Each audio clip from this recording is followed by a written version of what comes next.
জলে থাকলে কুমির, ডাঙায় থাকলে বাঘ।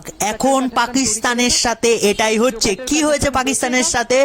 পাকিস্তানে কিছুদিন আগে আমি খবর দিয়েছিলাম যে বেলুচিস্তান লিবারেশন আর্মি একটা অ্যাটাক করেছিল 10টা শহরের ওপর, যেই 10টা শহরকে তারা কবজা করে নিয়েছিল, এবং পাকিস্তানের ওই 10টা শহর থেকে বিএল-এর কবজা হাঁটানোর জন্য ভাই মাথার ঘাম পায়ে ফেলতে হয়েছিল, পেছনেও ফেলতে হয়েছিল।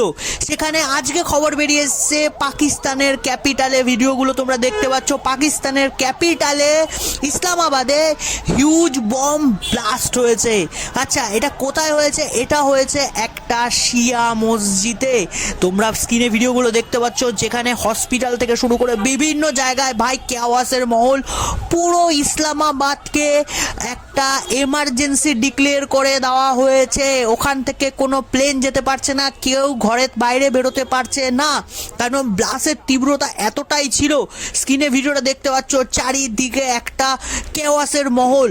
পাকিস্তান চেয়েছিল ভারতকে এর মানে অভিযোগ দিতে, মানে ভারত এটার পেছনে, কিন্তু প্রথমেই পাকিস্তানের মধ্যে যে তেহরিকে তালিবান এবং আরো আতঙ্কবাদী সংগঠনগুলো রয়েছে, সোর্স থেকে জানা যাচ্ছে এরা দায়িত্ব নিচ্ছে, কারণ এই ব্লাস্টটা শিয়া মসজিদে হয়েছে।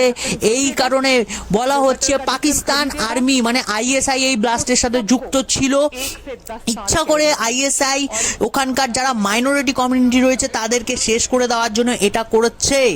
আরো আপডেট পাওয়ার জন্য তোমরা চ্যানেলটাকে ফলো করে রাখো।